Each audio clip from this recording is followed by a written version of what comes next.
The Gatehouse is a gothic fantasy film, and it's all about a little girl called Eternity who likes to go digging for buried treasure in the woods. But one day she digs up something she shouldn't, and the forest want it back.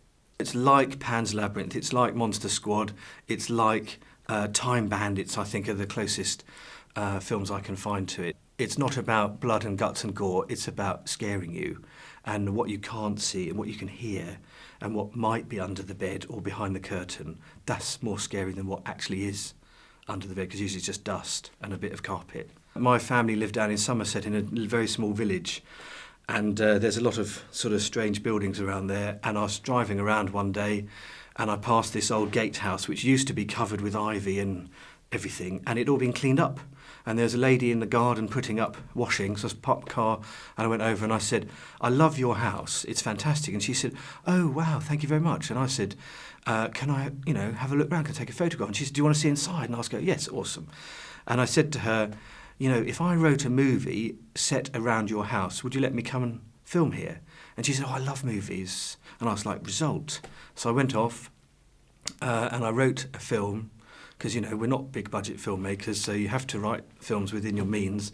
And I thought, if I just have that as the location and the forest and the woods, because there's a lot of beautiful outside out there, and that's it. And I went away. It took 4 weeks to write it. I met up with a producer and she liked it, and then we went and raised the money very quickly because it's a small budget film. And then 2 weeks after the money arrived in the bank, we started shooting. When I was doing my previous film, The Search for Simon, I called it a fockumentary, because it's like a film and a documentary. And we interviewed lots and lots and lots and lots of people and got their thoughts on alien abduction and UFOs and things like that. And then I cut them all together. And I met this kid, Scarlett. She was probably, I don't know, shall we say 7 at the time. Yeah, I think that's about right. And she was really, really funny. And we interviewed her and I asked her about aliens and what aliens look like and what's a mother's alien like and what do they smell like and what colour are their bogies and all this sort of stuff. Very important stuff for a child. And she was great, but unfortunately that stuff didn't quite work in the film. So it's all on the B-roll and all on the deleted scenes and everything. And I just thought, she's great. So when I started writing the film, I had the location and in my head I already had the lead actor. So Scarlett, the character Eternity, was written with Scarlett in mind. We never interviewed anyone else, or she was the one I wrote it for. I wanted to set up a world so all of my films take place in the same world. So although they don't have the same characters, you can imagine that this is going on in this part of the country, that's going on there, blah, blah, blah, blah, blah. And it's a lovely little film. It's very contained. There's only 5 principal actors and a couple of other supporting actors, and that's it. It's all in the woods and a couple of her school, the library, and the gatehouse, and pretty much nowhere else.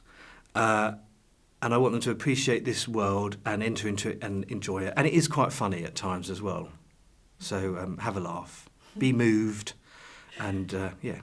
Well, Raindance is fab because they've been going so long. I think next year's the 25th anniversary of Raindance. I first came to Raindance in 1997, so almost 20 years next year. And they actually do stuff, because so many festivals, they're like mushrooms, they just pop up and there's a little festival and they've gone again. Raindance is more like an infection that is around all year round, and it just pops up big for the festival, but it never goes away. If you don't have indie film and if you don't show people indie film, there's nowhere to show the new people and what's coming up. There's nowhere to experiment.